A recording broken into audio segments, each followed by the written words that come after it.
Takole, dober dan vsem skupaj, tudi v mojem imenu. Jaz se bom danes malo sprehajala tukaj po odru sem in tja. Kdaj vas bom poprosila za malo sodelovanja, pa upam, da vam to ne bo odveč.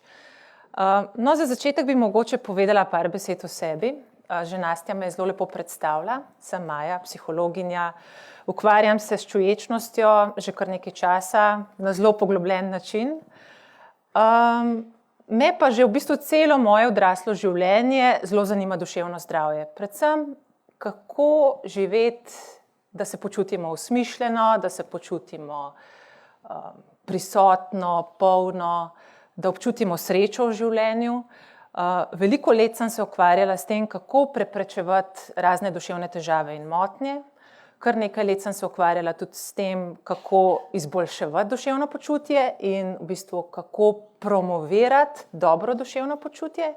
Sem se pa tudi v bistvu sama, kot vsak človek verjetno, srečala s kakšnimi bolj temačnimi trenutki v življenju. Tudi sama sem imela par kriz, ko sem se pravzaprav vprašala, kako naj živim, da bom občutila več neke sreče, več nekega smisla, ker objektivno gledano mi nič ni manjkalo. Imela sem 3 otroke, zdrave, majhne, polno je bilo veselja v hiši, imela sem fajn moža, stanovanje, vrt, v bistvu vse objektivno super.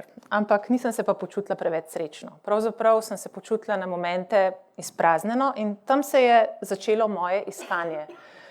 Kako pravzaprav izboljšati moje lastno počutje? In seveda vsak človek je najboljši laboratorij sam zase. Vsak človek v bistvu sam pri sebi najbolj ve in najbolj najde, kaj je tisto smiselno zanj. Sem pa to svoje iskanje precej združevala z raznimi raziskavami, se poglabljala, kaj je resnično tisto, kar naredi življenje 3P. Polno, prisotno in pristno. In če mi pogledamo naše sodobno življenje, v katerem živimo, svet, ki nas obdaja, je včasih zelo bleščeč. Na vsakem vogalu nam ponujajo srečo, bodisi z raznimi produkti, storitvami. Na trgu imamo milijone knjig, kako živeti srečno življenje, kako izboljšati svoje duševno počutje.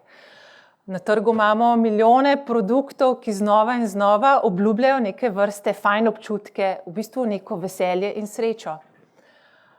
Kar naprej nas bombardirajo z različnimi nasveti, kako živeti, da bomo bolj srečni. Če pridemo v trgovino, ne vemo, kaj bi izbrali. In hkrati je v bistvu doba, v kateri živimo, tudi doba enega zelo rapidnega napredka. Imamo cel kup enih zunanjih stvari, zunanjih sredstev, ki bi nam lahko v bistvu pomagala k večji sreči, pa vendarle temu ni tako. Imamo tudi drugo plat zgodbe, imamo sijoče obraze z nasmeški, za katerimi se pa v bistvu skriva včasih marsikaj težkega, marsikaj bolečega, marsikaj temačnega. Že če samo pogledamo malce podatke o duševnem zdravju Slovencev v preteklih letih, v bistvu ugotovimo, da je kar 10% Slovencev tesnobnih, da jih kar 25% v zadnjem mesecu doživlja depresivne občutke, 7% jih ima celo klinično diagnozo depresije. Da ima v bistvu vsak 4. Slovenec možnost, da izgori, da se dejansko 8% to tudi zgodi, da jih kar 1/4 vsak dan doživlja stres in ima v bistvu tudi težave z obvladovanjem pri stresu, da hkrati ne prištejemo zraven še vseh podatkov o različnih zasvojenostih, različnih podatkov o ljudeh, ki se počutijo osamljeni, ki se počutijo odrinjeni. Tukaj vidimo, da je slika zraven tistega bleščečega našega sveta precej drugačna. In tudi, če pogledamo mi samo definicijo duševnega zdravja, kaj duševno zdravje pomeni. Duševno zdravje ni samo odsotnost duševnih težav oziroma duševnih bolezni, ampak je tudi nekaj več. Da se ljudje počutijo osmišljeni, da se ljudje počutijo, da nekaj lahko prispevajo v družbo, da so zmožni za delo, za ljubezen, za povezovanje, da lahko v bistvu živijo neko smiselno, polno življenje. In tudi, če pogledamo, kaj je značilno za pozitivno duševno zdravje, se pravi tisto več, ki ni samo odsotnost neke duševne motnje ali pa bolezni, je polna udeleženost v življenju, razvijanje nekega dobrega počutja, veselja, pozitivnih emocij in stanj, osmišljena dejavnost, pozitivni odnosi, povezanost in uspeh v smislu doseganja lastnih ciljev. Se pravi, ne uspeh v smislu doseganja nekih družbenih meril, ampak tisto, kar je za nas pomembno. To ni nujno uspeh na delu, to ni nujno uspeh pri šolanju, to je morda lahko tudi uspeh biti dober prijatelj, biti dober partner, biti dober starš. Se pravi, uspeh po naši lastni definiciji. In pozitivna psihologija, cel cikel imamo namenjen temu, zelo temelji na tem, da nekako spodbuja razvijanje notranjih virov človeka. Se pravi, notranjih virov v smislu sreče, optimizma, samopodobe, motivacije, zanosa, raznih vrlin, upanja, osebnostne čvrstosti, pozitivnega razmišljanja in tudi v bistvu čuječnosti, prisotnosti v življenju. Danes bomo veliko govorili o čuječnosti kot enemu izmed pomembnih notranjih virov vsakega posameznika.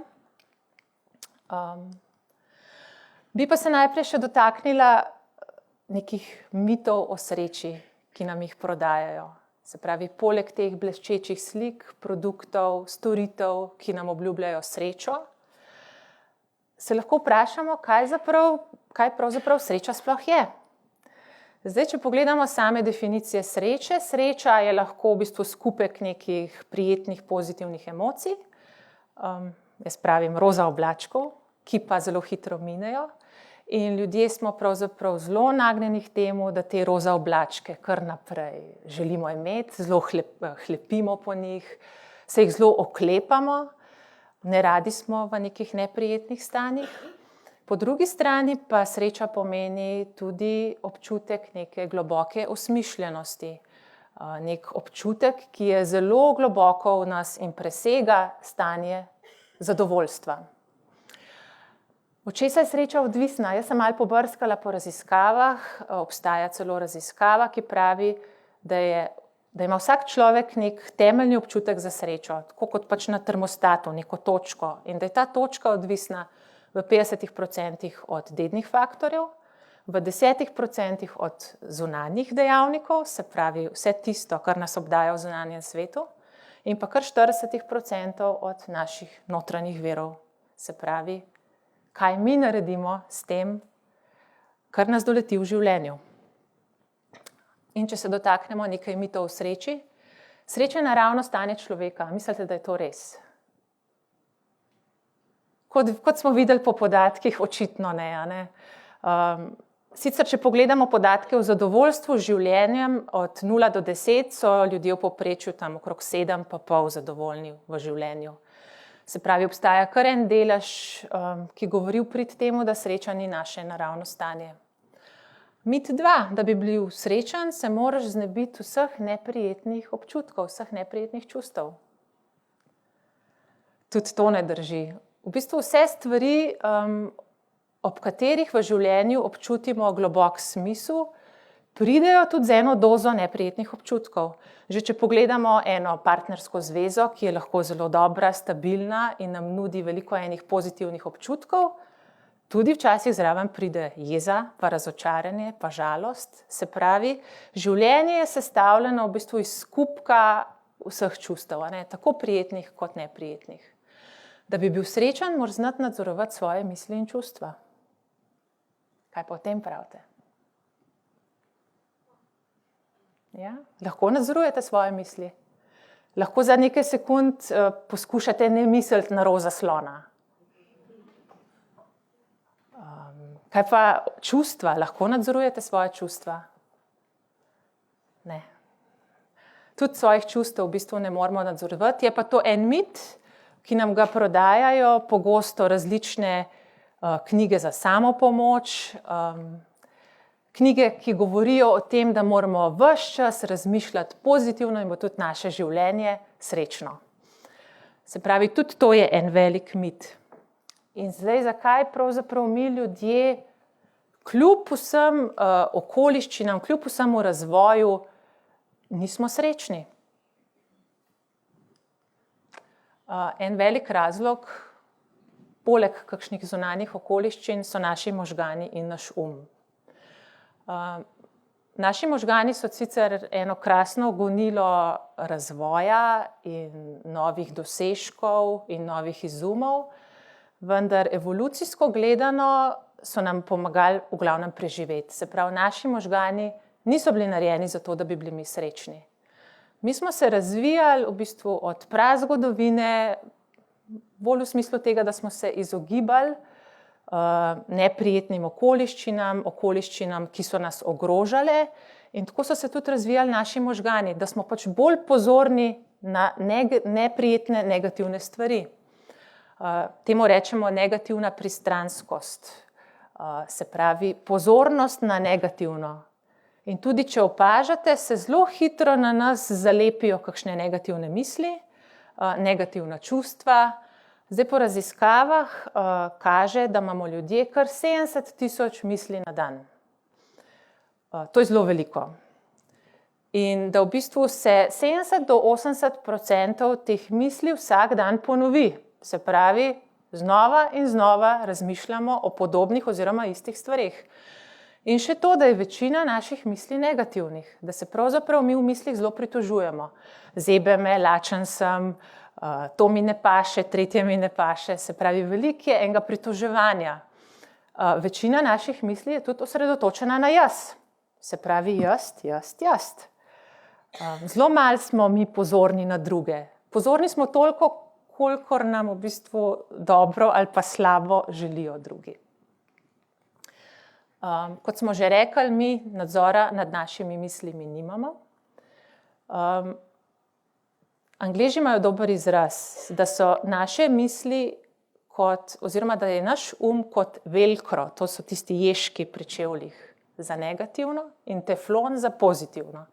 Se pravi, da se pozitivne misli kar hitro od nas odbijajo in pozitivni občutki, negativno pa kar vlečemo nase. Zdaj, kaj je dobra novica? Dobra novica je to, da so naši možgani nevroplastični, se pravi, da se spreminjajo in da lahko mi z našo aktivno vlogo tudi spreminjamo način delovanja v svetu oziroma način odzivanja v svetu. Se pravi, mi nad našimi mislimi in čustvi nimamo pač nekega nadzora, imamo pa nadzor nad našimi odzivi. In to je v bistvu naša izhodiščna točka, kjer lahko mi delamo. Se pravi, imeti nadzor nad našimi odzivi. Še ena stvar, ki je zelo pomembna za naše polno, usmišljeno, srečno življenje. Koliko smo prisotni v našem življenju? Koliko se kaj spomnite, kako ste danes zjutraj prišli na vaše delovno mesto oziroma kamorkoli ste že zjutraj šli? Se kaj spomnite te poti, kako ste prišli iz točke A do točke B? Ja? Se vam kdaj dogaja, da na primer jeste kakšen obrok in ne veste čisto dobro, kakšnega okusa je bila hrana, kaj ste jedli? Ja? Ali pa da ste v pogovoru s prijateljem, prijateljico, pa čisto dobro ne veste, kaj ste se pogovarjali. Ja? Ali pa da kar naenkrat v bistvu opazite, kako se je v vas priplazilo neko neprijetno razpoloženje. Ste kdaj pozorni na to? To je ena taka naša splošna lastnost, pravi neka splošna lastnost človeka, da pravzaprav mi nismo zelo prisotni v svojem življenju. Po raziskavah sodeč, kar polovico svojega budnega življenja zamudimo. In sicer zato, ker smo skozi na nekih avtomatizmih, skozi na nekem avtopilotu. Zdaj ta avtopilot ima svoje prednosti in slabosti. Ena pomembna prednost avtopilota je definitivno, da prihranimo veliko svoje energije, da naše življenje poteka zelo rutinirano, pa zelo hitro, da pravzaprav nima večjega smisla, da bi se mi vsak dan znova učili voziti avto, pa vezati vezalke. Ta avtopilot je pravzaprav za nas zelo koristen. Ima pa ta avtopilot tudi eno veliko slabost, in sicer, da mi veliko našega življenja zamudimo veliko trenutkov, ki bi lahko bili za nas bogati, polni, In hkrati v bistvu je tudi velika slabost, če smo nagnjeni k nekim duševnim težavam, duševnim motnjam v smislu anksioznosti, v smislu depresivnosti, ker pravzaprav kar ne opazimo, kdaj smo zdrsani v neko zaskrbljenost, ali pa ne opazimo, da smo zdrsani v neko premlevanje in to nas lahko hitro pripelje lepo po spirali navzdol, tudi do nekih depresivnih občutkov, do neke dolgotrajne otožnosti. In to je tista, bom rekla, ključna slabost avtopilota. In odsotnost zavedanja pomeni za našo kakovost življenja definitiven minus. Se pravi, bolj kot smo mi na avtopilotu, manj kot se zavedamo posameznih trenutkov življenja, večja je verjetnost, da boste v bistvu malo življenja zamudili oziroma da ne boste občutili vse te polnosti, tega bogastva, ki vam ga življenje nudi. In jaz bi zdaj vas povabila v sedanji trenutek, povabila bi vas k eni krajši vaji in bi vas prosila, če se lepo lahko vzravnano usedete. Date noge lepo trdno na tla, stopala lepo položite na tla. Vaše roke so lahko sklenjene v naročju ali pa jih položite na vaša stegna. Pa vas povabim, da malce zaprete oči. Lahko se pa tudi nežno zazrete pred sebe, če vam zapiranje oči ni prijetno. In bi vas povabila, da najprej samo začutite, kako je sedeti tukaj na tem stolu.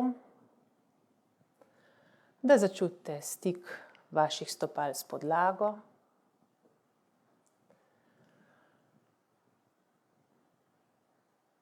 Da morda začutite tudi stik vaše zadnje plati s sedežem,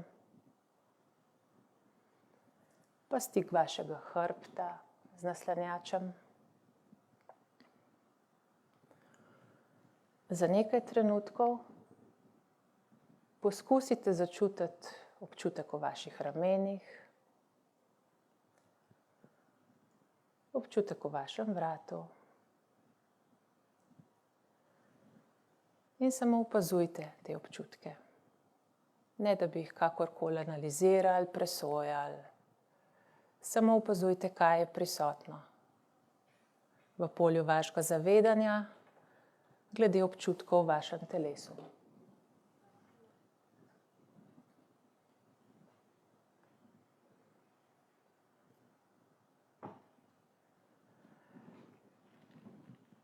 Potem vas pa povabim, da za nekaj trenutkov najdete stik z vašim dihom. Samo opazite, kako dihate, ne da bi se karkoli sproščali, ali pa da bi vaš dih poglabljali ali pa zaustavljali. Samo opazite, kako je, ko takole dihate.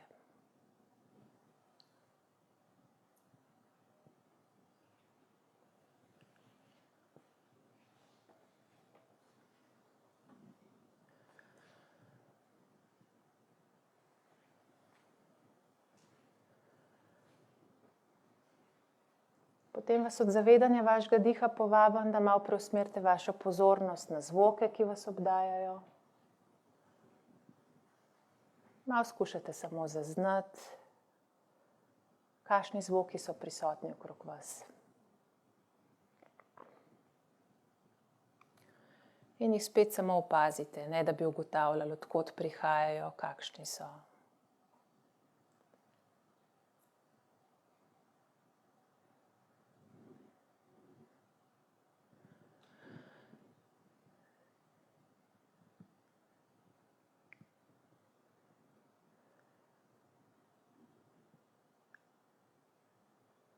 Za nekaj trenutkov vas povabim tudi, da opazite, kakšno je vaše razpoloženje v tem trenutku.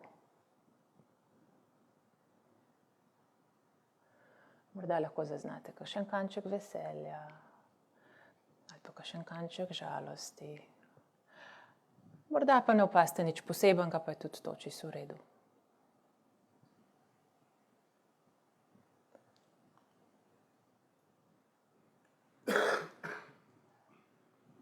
In povabim vas tudi, da opazite, kje so vaše misli. Da skušate samo opaziti misli, ki grejo v tem trenutku skozi vaš skozi vašo glavo. Jih samo zaznate, ne da bi jih skušali opazovati, da bi jim skušali slediti. Samo opazujte, kakšne so te vaše misli.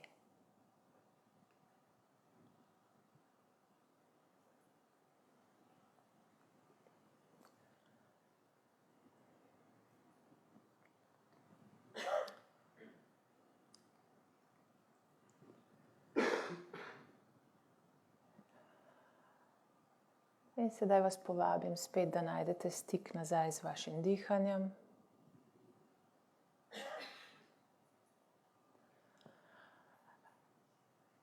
Pa da začutite stik vaših stopal s tlemi.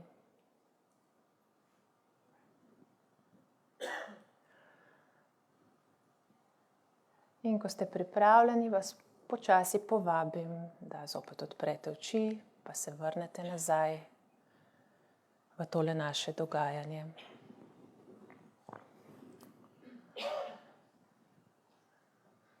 No, to, kar ste zdaj izkušali, je bil trenutek prisotnosti, trenutek zavedanja.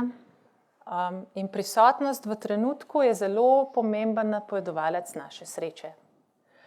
Raziskovalci ugotavljajo, da je prisotnost biti v trenutku bolj pomembno kot pa dejavnost, ki jo tisti trenutek opravljamo.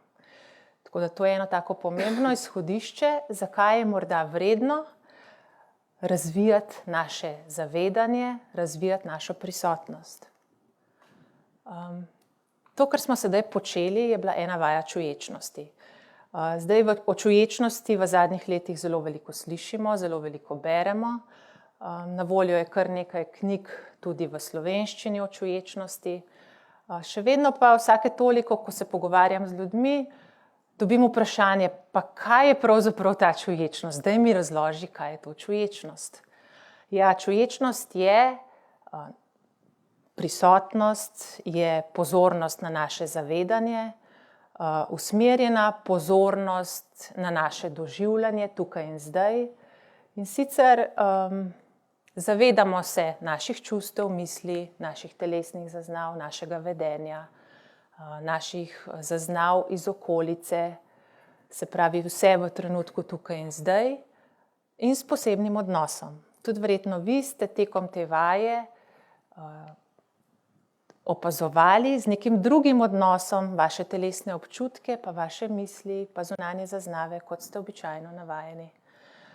Tukaj zelo poudarjamo nek sprejemajoč odnos, se pravi brez neke presoje, brez neke kritike, z neko odprtostjo, radovednostjo, z nekim začetniškim umom, se pravi, da opazujemo svoje telesne občutke, misli, čustva, telesne zaznave, zunanje zaznave, na način, kot bi majhen otrok opazoval eno stvar, ki jo prvič dobi v roke. Na nek prijazen način, z neko kvaliteto potrpežljivosti, zaupanja, nepresojanja in radovednosti. Zdaj, o čuječnosti obstaja veliko raznih raziskav, veliko definicij. In ena izmed zanimivih definicij je, da je čuječnost pravzaprav orodje, s katerim opazujemo spreminjanje našega doživljanja. Se pravi, da lahko izstopamo iz nekih rigidnih shem, ki jih imamo glede naših misli, glede naših čustev, glede naše identitete. In da nam to pravzaprav lahko služi, kot bom rekla, neko orodje tudi za neko bolj prisotno, polno življenje. Zdaj, če vam na kratko povem malce o konceptu čuječnosti, zdaj sam izvor čuječnosti ni tako nov, kot je govorjenje o tem.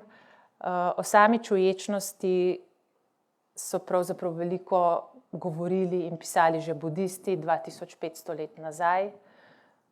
Oni so se veliko ukvarjali s tem, kakšna je narava človeškega uma, kaj je tisto, kar v človeku povzroči neko trpljenje, kako se človek odziva na neka konfliktna stanja, kot je biti tukaj in zdaj in nekaj, kar si mi želimo. Se pravi, budisti so se zelo veliko ukvarjali s tem.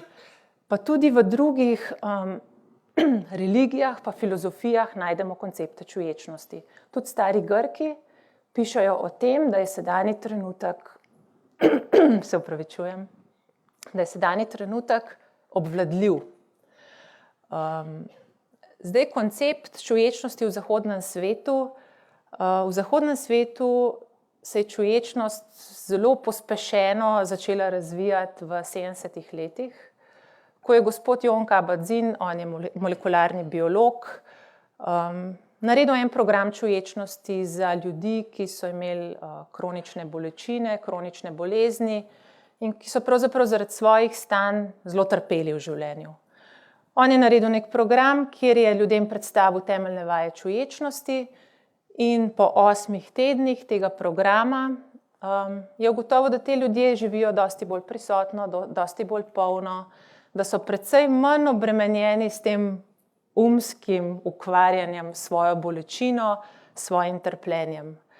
Zdaj, danes čuječnost, ko govorimo danes o čuječnosti, je pravzaprav to eden izmed osrednjih predmetov raziskovanja v zdravstveni in klinični psihologiji. Zelo veliko se uporablja in razvija v zdravstvu, v šolstvu, v kazenskem pravosodju, tudi v delovnih organizacijah z namero, da bi ljudem zagotovili lahko bolj kvalitetno življenje, bolj polno življenje. Da bi jim pravzaprav pomagali se malce osvoboditi nekega trpljenja, neke bolečine v življenju. Zdaj, če govorimo o sami čuječnosti, je čuječnost neka splošna človeška lastnost. Se pravi, lastnost, ki jo mi lahko merimo. Gre za neko kvaliteto prisotnosti v našem življenju. Hkrati pa je to tudi spretnost, ki jo mi lahko z različnimi tehnikami in vajami razvijamo.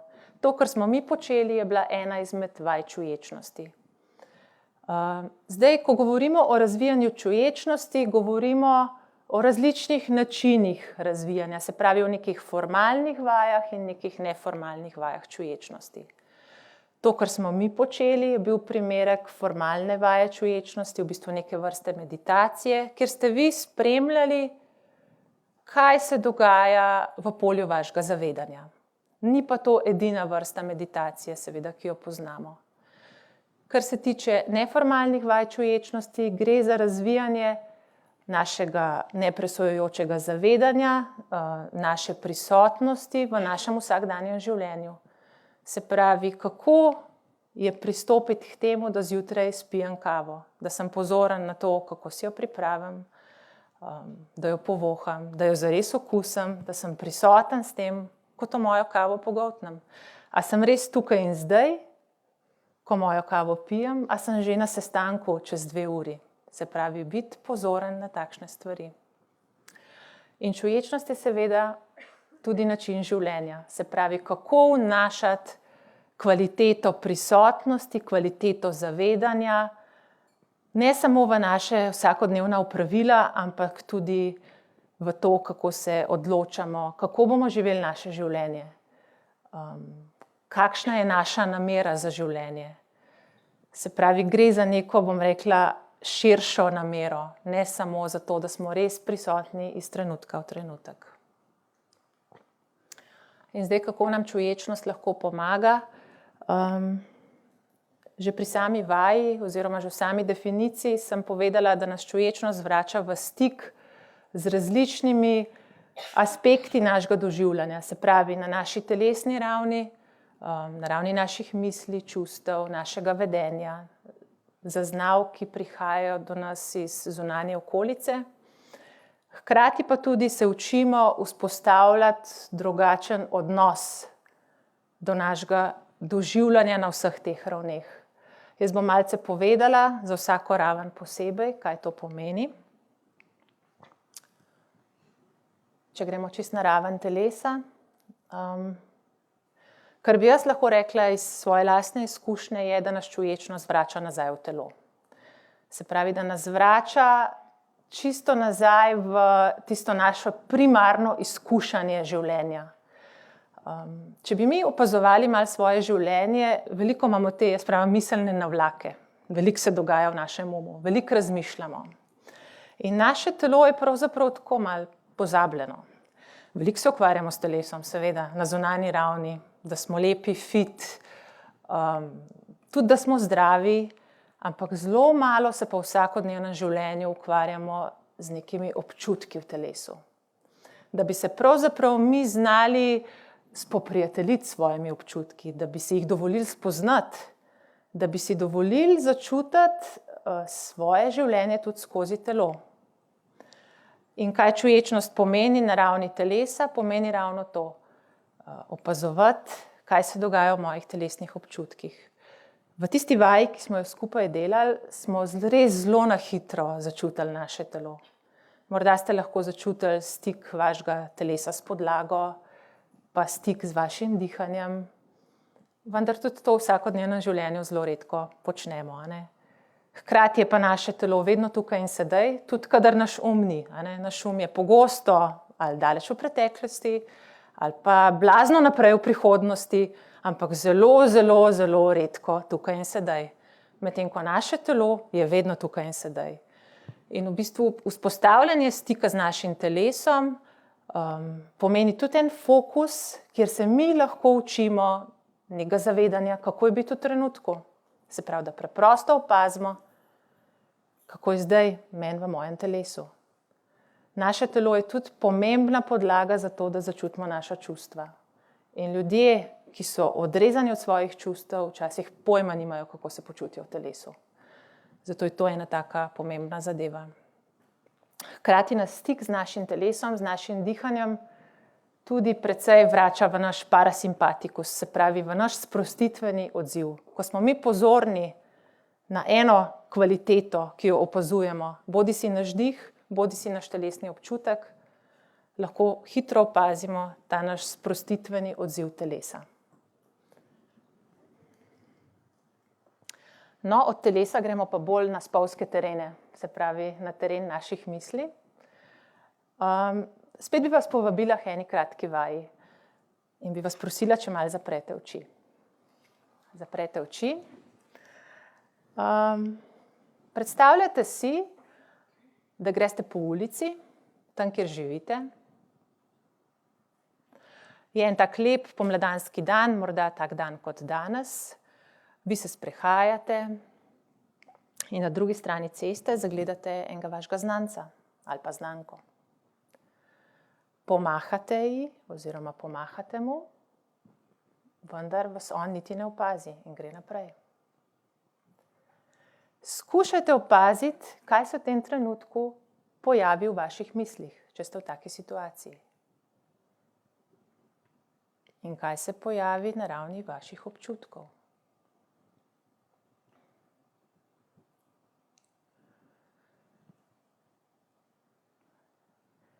In ko ste pripravljeni, vas povabim, da odprete oči. Zdaj, glede na to, da vas je zelo veliko, vas bom malo povprašala po enih takih tipičnih odgovorih, pa vas bom prosila, da malo dvignete roke. Koliko od vas je začutilo eno zaskrbljenost? Kaj sem pa narobe naredil? Ja. Koliko od vas je opazilo kakšno jezno misel? Ja, kaj mu pa je, da me ne vidi? Ja. In koliko od vas si je mislilo, sej, mogoče me pa sploh ne vidi, saj ni to nič takega. No, kot vidite, so bili vaši odzivi zelo različni. Kljub temu, da ste imeli vsi objektivno povsem enako situacijo. Bili ste na ulici, videli ste znanca, on vas ni pozdravil, oziroma vam ni odzdravil nazaj. Zdaj, kaj se je zgodilo? Vaš odziv je bil zelo verjetno posledica neke interpretacije tega dogodka. Ta interpretacija je običajno odvisna od vaših preteklih izkušenj, od vaših osebnostnih lastnosti, od razmerja, ki ga imate s tem znancem, se pravi cel kup dejavnikov, ki vplivajo na to. Ampak šlo se pa v glavnem tudi za to, da ste imeli nek držljaj, se pravi znanca, ki vam ne odzdravi, in da se je pojavila neka avtomatska misel, ki je sprožila neko avtomatsko čustvo, in če bi bili bolj pozorni, bi tudi opazili nek avtomatski telesni odziv in iz tega bi tudi sledilo neko vedenje. Zdaj, zakaj je to pomembno? Ko se mi učimo čuječnosti, ko razvijamo čuječnost, se učimo opazovanja naših misli. In učimo se predvsem opazovanja misli tukaj in sedaj in z nekim drugačnim odnosom. Se pravi, brez nekega presojanja. Učimo se opazovati misli kot neke dogodke, ki se pojavljajo v našem umu. Misli so lahko kot neke slike, predstave, besede, karkoli. Lahko so resnične ali pa neresnične. Ampak pomembno je, da nam na misel ni treba reagirati. Se pravi, včasih nas misel lahko zelo hitro zavede in mi avtomatsko odreagiramo.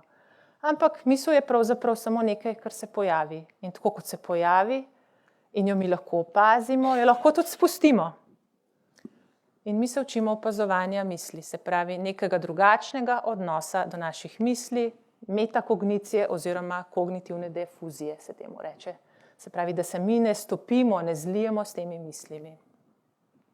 Od naših avtomatskih misli je odvisno od tega, skozi kakšna očala mi gledamo naš svet. Že na tem primeru imamo lahko 3 variante. Lahko so naša očala zaskrbljena očala, lahko so naša očala jezna očala, lahko so pa naša očala, saj ni nič takega, mogoče me samo ni videl. Se pravi, naša očala so lahko zelo, zelo različna. In zdaj glede na to, da mi nad našimi mislimi pa nad našimi čustvi nimamo nobenega vpliva oziroma ne moremo nič proti njim, imamo pa moč izbire nad našimi odzivi oziroma nad našimi vedenji. In s čuječnostjo zelo krepimo to moč naše zavestne izbire.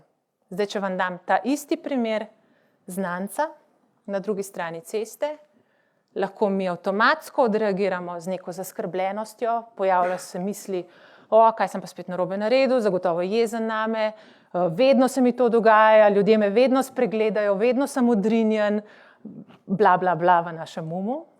In na to se lahko hitro nalepi tudi neko stanje otožnosti, tudi umika, izolacije. In če smo nagnjeni k temu, lahko kaj hitro pristanemo v nekem depresivnem stanju. In kaj bi bil naš zavestni odziv? Naš zavestni odziv bi bil, da bi mi te misli opazili, da bi opazili tudi občutke v našem telesu, ki se pojavijo. Ampak ja, to jaz pač razmišljam, to čutim, ampak ne rabim se počutiti tako, ne rabim odreagirati v skladu s tem. In naš dan bi bil verjetno povsem drugačen.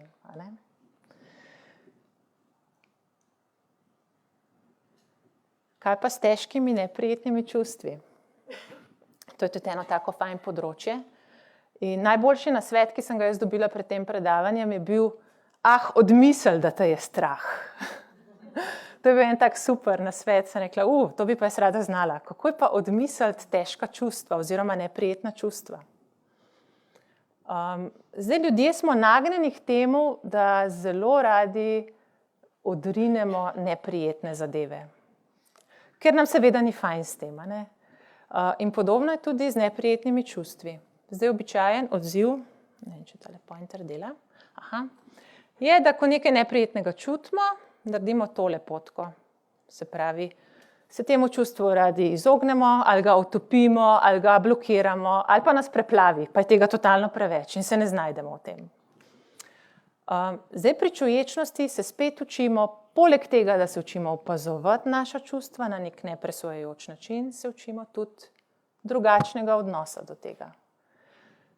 V smislu, da znamo se zavedati in opaziti. Zdaj, naša čustva so sestavljena iz nekega primarnega občutka, ki ga lahko zelo dobro začutimo na ravni našega telesa. Opazujte kdaj, kako vam je v telesu, kadar ste zelo veseli ali pa kadar ste zelo jezni. Kje se te občutki v telesu pojavijo? Hkrati, poleg tega primarnega občutka, ki se ob nekem čustvu pojavi, je pa zraven cel kup naše umske navlake, ki zgodbo dodatno oteži, dodatno spotencira in včasih povzroči ravno to, da nas pač ta čustva začnejo dodatno preplavljati. Zdaj, kaj bi mi lahko naredili? Ja, da se čustva zavedamo, se pravi, zavedam se, da me je strah. Zdaj se obrnem proti temu mojemu strahu, ga začutim v telesu, ga lahko sprejmem, opazujem, kakšen je ta občutek, kako se spreminja, ali ima samo eno pozicijo, ali se razširja, ali se oža, ali izginja. Hkrati opazujem tudi vse misli, ki se pojavljajo v zvezi s tem. Se pravi, nikoli mi ne bo uspelo, totalno bom zafrkala na tole predavanje, nihče več me ne bo nikoli prišel poslušati. To so te misli, ki spotencirajo ta občutek. In če bi jaz tem mislim sledila, bi me lahko ta strah totalno preplavil. In bi mogoče kar pobegala ven iz dvorane. Tako pa občutek opazujem in ta občutek je nekaj časa prisoten, pa vendarle ne ves čas, pa malo izgine, pa je čisto znosen. In v bistvu tudi občutek potem počasi na ta način mineva. Zdaj, že prej sem povedala, kako so ta naša čustva sestavljena iz tega primarnega, se pravi neke bolečine, strahu, žalosti, frustracije. Tega primarnega, kar lahko mi začutimo, in sekundarnega, se pravi v smislu naše umske navlake, se pravi nekih naših misli, ko se sprašujemo, ali z mano kaj narobe. Včasih so to tudi kakšna vedenja, s katerimi ta čustva utopimo, ali premlevamo, ali smo jezni nase. Zdaj, v budizmu imajo zelo dobro prispodobo dveh puščic. Se pravi, bolečina je v življenju neizogibna. Se pravi, slej ko prej nas bo doletelo nekaj takega, kar nam ne bo fajn. Bodi si neko razočaranje, bolezen, staranje, smrt bližnjega. Ampak naše trpljenje je pa izbirno, to je pa ta naša druga puščica, ki si jo običajno zabijemo vase sami. Se pravi, te naše misli, dodatna čustva, dodatna premlevanja. In pomembno je na ravni čustev opaziti, kaj je tisto primarno, se temu približati, raziskati in v bistvu tudi opaziti, kaj pa to sekundarno, kaj so pa zdaj te misli, ki prihajajo in dodatno potencirajo mojo bolečino in jo v bistvu spreminjajo v neko trpljenje. Zdaj, če še na kratko povem nekaj o samih raziskavah čuječnosti. Zdaj, same raziskave kažejo, da je čuječnost precej uspešna pri izboljševanju duševnega zdravja, pri zmanjševanju različnih duševnih težav oziroma motenj, predvsem depresivnosti in anksioznosti, precej uspešna pri boljšem spoprijemanju s stresom oziroma manj doživljanja stresa in iz tega seveda tudi sledijo različni izidi v smislu boljšega zdravja nasploh, boljšega imunskega sistema. Seveda tukaj zraven tudi pride neko spretnejše odzivanje, spretnejše odločanje, bolj jasne misli, večji fokus. Seveda vse to krepimo mi s temi vajami čuječnosti, kadar to seveda počnemo. Poleg tega so pa tudi eni pomembni učinki, ki so lahko zelo pomembni glede tega, kako mi živimo naše življenje. Naša notranja mirnost, ki jo s tem pridobimo, bolj pozitiven odnos do življenja, bolj polno doživljanje življenja, bolj sprejemajoč odnos do sebe, sočutje do sebe, sočutje do drugega, boljši medosebni odnosi, boljša skrb zase, osebnostna rast, tudi spremembe. In pa na področju nevroznanosti ugotavljajo, da ljudje, ki redno prakticirajo čuječnost oziroma razvijajo čuječnost, tudi razvijajo neke spremembe v možganih. Okrepi se ta naš prefrontalni korteks, ki je zadolžen za to naše zavedanje, za to naše opazovanje, za to naše presojanje. In pa zmanjša se naša amigdala, ki je pa odgovorna za ta beg ali boj odziv. Se pravi, vse to, kar je v avtomatizmih. Bolj, ko mi krepimo naš prefrontalni korteks, manj je tega avtomatiziranega odzivanja, kar je logično, ne? Kar bi jaz morda rada izpostavila in zakaj je tudi zame osebno čuječnost ena temeljnih sestavin, če mi želimo živeti življenje polno in pristno, je tudi krepitev prijetnih občutij in pozitivnih stanj. Zdaj to ne pomeni tisto, kar nam običajno prodajajo knjige, razmišljaj pozitivno in tvoje življenje bo super, bleščeče, fino. Ampak to pomeni predvsem na ravni našega zavedanja, da mi znamo opažati, kaj je prijetno v mojem življenju tukaj in sedaj.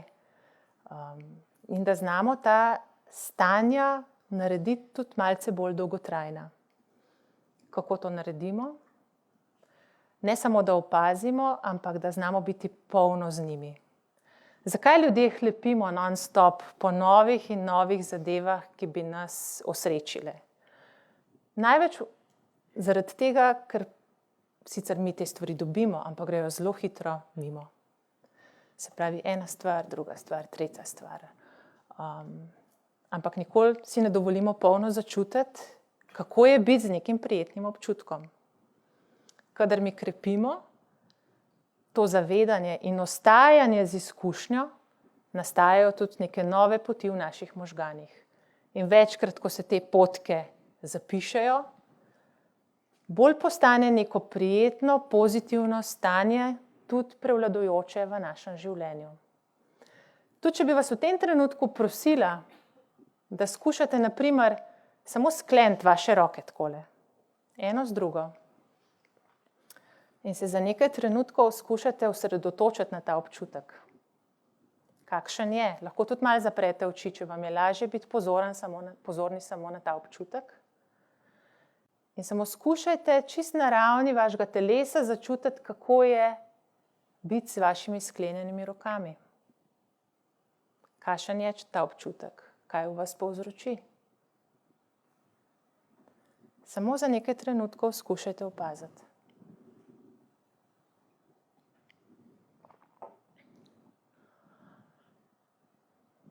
Zdaj lahko oči odprete. Verjetno pogosto v življenju sklenete roke, na ta način. Ampak kako pogosto pa opazite, da je ta občutek lahko zelo, zelo prijeten? Pravzaprav zelo redko.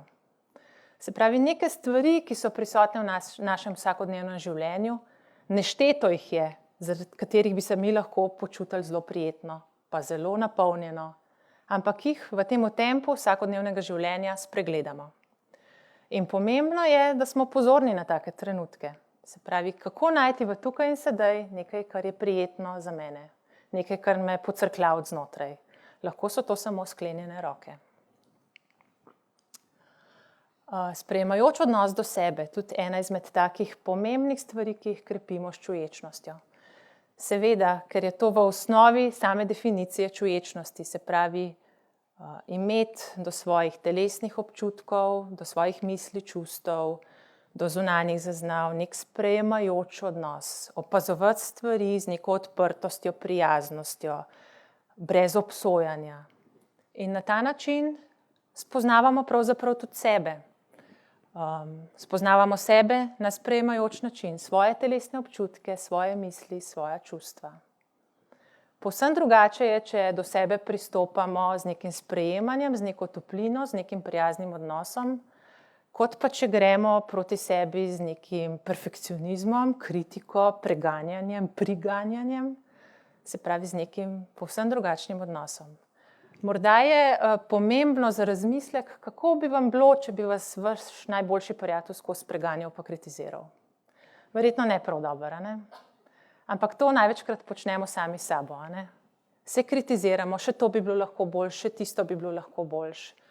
Ampak zelo je pomembno, da sprejemamo sami sebe, ker je to prvi korak lahko do naše spremembe. Vso tisto energijo, ki jo običajno porabimo za bitko proti sebi, bi lahko v bistvu pretvorili v nek podporen odnos sebi. In v zadnjih letih so precej močne raziskave tudi na področju sočutja do sebe, kot enega izmed zelo pomembnih dejavnikov tudi pri uspešnosti psihoterapije, na primer, pa pozitivnih življenjskih sprememb.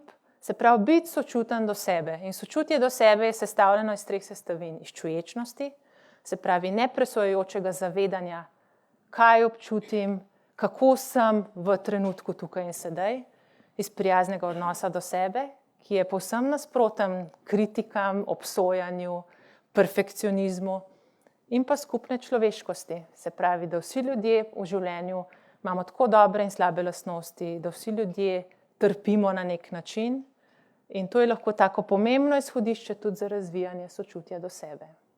Zdaj za domačo nalogo lahko poskusite en dan samo opazovati, kako je, če ste prijazni do sebe. Če se ne preganjate, ne priganjate, če niste kritični do svojih napakic in napak in vsega, kar se vam v življenju dogaja. Ena izmed pomembnih stvari, ki je morda ključna pri razvijanju našega polnega in pristnega življenja, je tudi neka pot spoznavanja, pot samospoznavanja in tudi neke osebnostne rasti in sprememb, s katero se tudi srečamo pri čuječnosti. Zdaj, namere ljudi, ki pričnejo razvijati čuječnost, ki prihajajo na delavnice, na tečaje čuječnosti, so zelo različne. Običajno pridejo s tem, rad bi boljš se spoprijemal s stresom, rada bi odpravila svojo anksioznost, rada bi živela bolj kakovostno. In to so tiste prve začetniške namere, zakaj se običajno ljudje srečujejo s čuječnostjo. Se pravi, radi bi nekaj v življenju popravili. Radi bi odpravili vse, kar je neprijetno. Ampak slej ko prej, ko opazujemo vse te svoje vzorce, telesnih zaznav, misli, čustev, vedenj, slej ko prej se srečamo tudi z zgodbo o tem, kdo pravzaprav mi sploh smo. Z vsemi platmi naše identitete.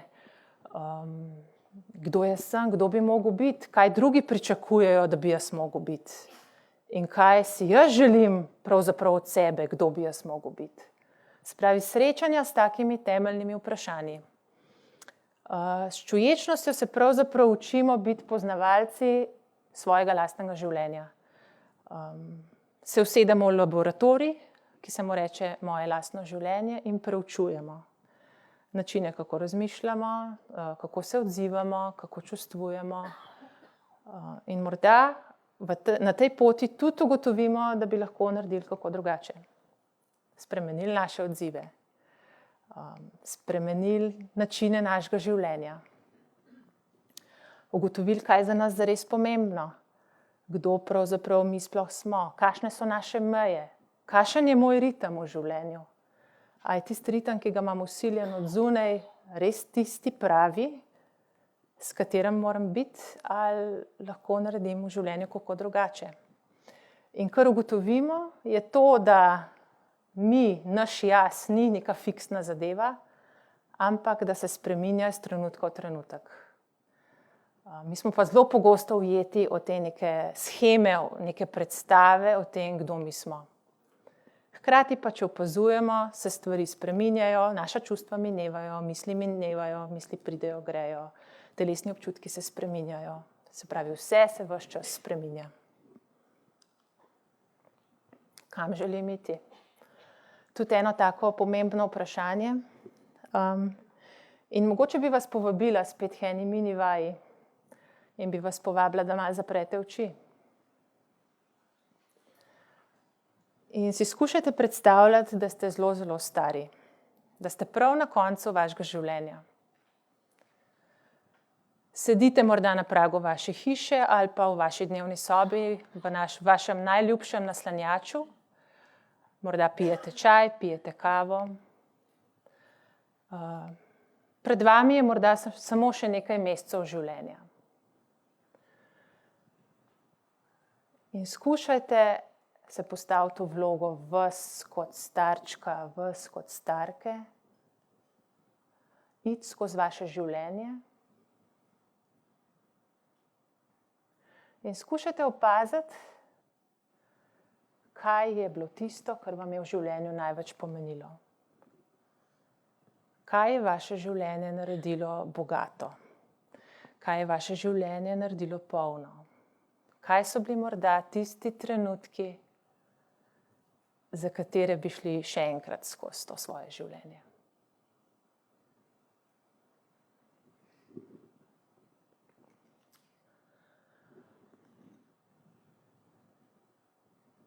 In morda opazite eno stvarco ali pa dve. Pa tudi, če jo ni nič narobe, lahko to vajo tudi doma ponovite. In bi vas spet poprosila, da malo odprete oči, se vrnete nazaj. Takšna vaja je samo en primer vaje, s katero lahko ugotovite, kam si v življenju želite iti. Kaj je tisto, kar je za vas pomembno? Kakšne so vaše vrednote? Kaj je tisto vaše sito, na podlagi katerega vi lahko presojate vaš vsak dan? A je bil vaš dan res vreden tega življenja? Tukaj lahko tudi ugotovite morda s tako vajo, kaj potrebujete, da bo vaše življenje bolj usmišljeno, katere korake, v katero smer, katere notranje vere bi rabili bolj razvijati, katere veščine potrebujete, koliko podpore potrebujete, a morda potrebujete tudi kakšne zunanje vere za to pot.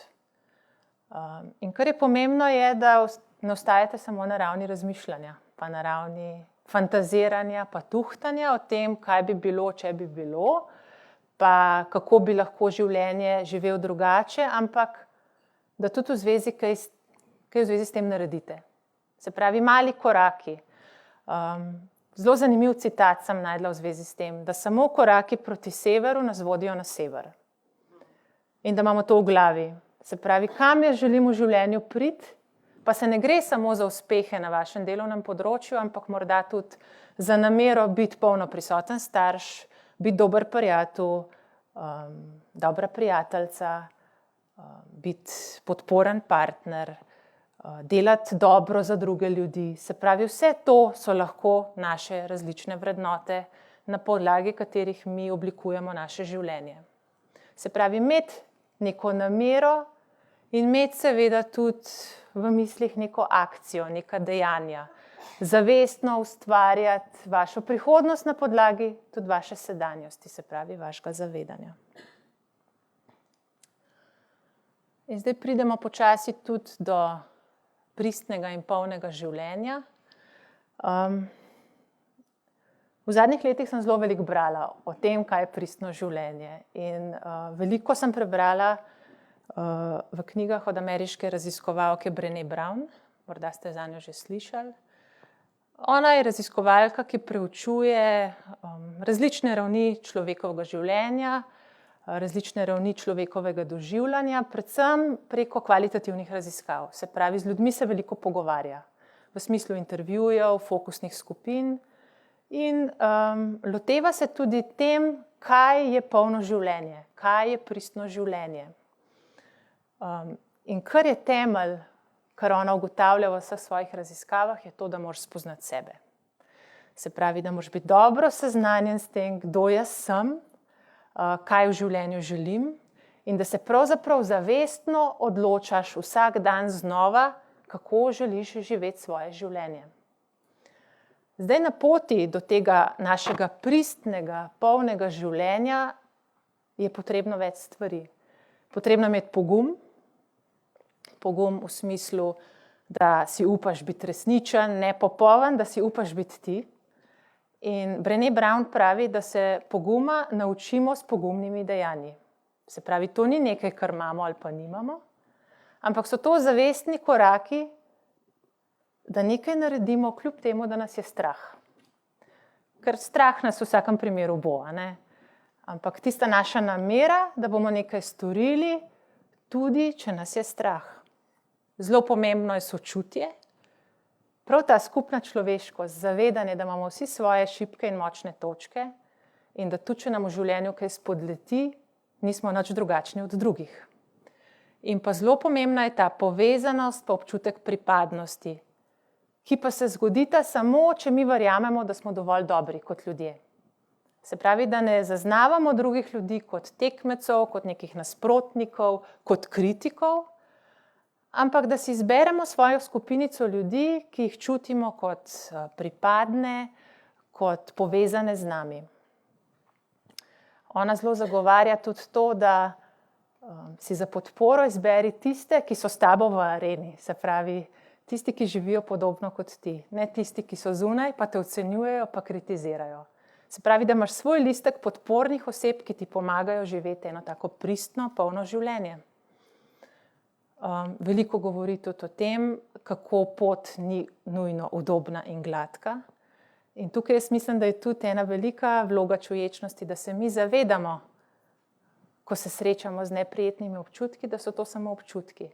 da ko se srečamo s tistimi kritikami v svoji glavi, se ti ne bo uspelo, kdo pa misliš, da si, da se zavedamo, da so to samo misli. In da se zavedamo tudi to, da ko se bomo mi odločali za neke spremembe v življenju, da ne bomo nujno naleteli na odobravanje drugih. Ker seveda ekonomija življenja je, da ljudem je fajn, da smo taki, kot smo, da se čim manj spreminjamo. Se pravi, bodi takšen, kot si, super si takšen, kot si, nam je udobno s tabo. Ko pa se včasih odločiš za drugačne korake, ki grejo bolj v smeri proti tebi, pa manj v smeri proti drugim, si pa včasih deležen tudi kakšne kritike in to je pač potrebno vzeti v zakup. Zanimiv je tudi seznam značilnosti ljudi, ki živijo polno življenje, oziroma ona pravi življenje s polnim srcem. In jaz imam tukaj en plonk listek, ker tega seznama ne vem na pamet, ker je zelo veliko lastnosti. In si bom dovolila malo prebrati s plonk listka. Brené Brown pravi, da ljudje, ki živijo polno, cenijo svojo lastno vrednost, cenijo počitek, igro, zaupanje, intuicijo, upanje, pristnost, veselje, pripadnost, hvaležnost in ustvarjalnost. In da absolutno je velik ne pri pristnemu in polnemu življenju trdo delo, pravila, stalno izboljševanje, prilagajanje, popolnost, gotovost, izčrpanost in samozadostnost. Se pravi, cenijo se neke bolj svobodne lastnosti, bi rekla. V naši družbi smo zelo nagnjeni k tem kritikam, perfekcionizmu, da bolj, ko si izčrpan, bolj si fajn. Se pravi, vsakega, ko vprašaš, kako je, pa reče, ful zaposleno, to je ful vrednota. Ja. Če pa želimo živeti polno, je pa morda slika povsem drugačna. Rabimo neke druge lastnosti, gojiti neke druge lastnosti. Tukaj bi izpostavila jaz tudi eno pomembno notranjo moč oziroma notranji vir, ki nam lahko zelo pomaga pri tem, ko se odločamo za pristno in polno življenje, je moč predanosti. Tudi to je eno izmed področij, v katerega sem se jaz precej poglobila. Ker me je vedno zanimalo, kdo so tisti ljudje, ki na določenem področju uspejo. Pa ne samo na področju nekega dela, ampak tudi na področju ustvarjalnosti ali pa česarkoli drugega. In gospa Angela Duckworth, ona je nevroznanstvenica, je tudi raziskovala precej to področje in ugotovila, da naš uspeh na kateremkoli področju pravzaprav ni tako zelo odvisen od naših talentov, pa od našega IQ-ja, pa od naših zunanjih okoliščin, ampak da je predvsem v ospredju naša strast in pa naša vztrajnost. Se pravi, da smo mi zavzeto odločeni, kako v življenju želimo živeti, da delamo neke cilje ali pa namere dolgoročno, se pravi ne za ta teden pa za ta mesec, ampak dolgoročno. Da vztrajamo tudi, ko nam je težko, se pravi, da imamo v ospredju sever, če gremo proti severu, in da si strastno prizadevamo za tisto, kar čutimo kot res pomembno. Jaz mislim, da je ključno tudi to vprašanje, ki sem ga že prej izpostavila. Kaj je bil moj korak danes proti enemu polnemu, pristnemu življenju, se pravi življenju, ki je poravnano z mano samo, se pravi s tistim, kar jaz čutim kot pomembno. In ta vozel definitivno nakazuje to neko predanost in zavezanost.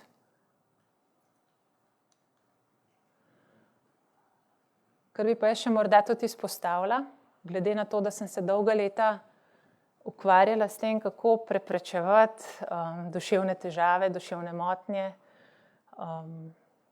tudi preučevala sem izgorelost in tako naprej, je pa pomembnost ohranjanja ravnovesja, ne glede na to, kaj v življenju počnemo. Se pravi, upoštevati temelje od temeljev, imeti dovolj spanja, dovolj gibanja, uravnoteženo prehrano, nekaj časa za sprostitev, nekaj časa za počitek, nekaj časa za igro vsak dan. Tudi igra je zelo pomembna, ki nas ohranja pač pri življenju. Potem en pomemben temelj, imeti neke pomembne vezi v življenju, pripadnost. Pa ne samo zato, da imamo oporo, ampak zato, ker ta občutek pripadnosti v nas sproža ta oksitocin, hormon povezanosti, ki je zelo pomemben tudi za naše zdravje. Pomembno je tudi ena zmerna stopnja stresa.